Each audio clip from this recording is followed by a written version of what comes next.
Bħalissa f'pajjiżna qed jittella l-ewwel Blockchain Summit. Summit li ħabat fl-eluq l-10 snin mill-ħolqien tal-ewwel Bitcoin u feluq l-ewwel ġurnata li daħlu fis-seħħ numru ta' liġijiet li se jibdew jirregolaw dan is-settur tant promittenti. Għal dan is-summit ta' jumejn qed jattendu madwar 8,000 persuna li ġejjin minn qasam jew għandhom interessi f'dan is-settur li qiegħed dejjem jikber. Il-kap eżekuttiv u fundatur tal-Malta Blockchain Summit, Eman Pulis, spjega kif dan huwa jum eċitanti ħafna l-pajjiżna e kif daħlu fis-seħħ liġijiet tant mistennija dwar il-blockchain.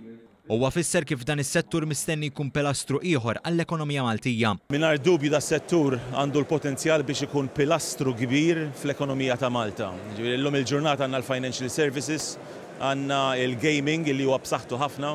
Naħseb il-blockchain technology għax taqsam f'kull settur jista' tkun anki ħafna ikbar minn hekk. Fid-diskors tal-ftuħ, il-Prim Ministru Joseph Muscat fakkar kif Malta saret pajjiż li qed timxi pass maġġar ħafna meta mqabbel ma' pajjiżi oħra. Since even the nimblest and most efficient of states cannot keep up with evolving technology and the speed of this fourth industrial revolution that is changing life as we know it, we're trying to do our best to be at the forefront.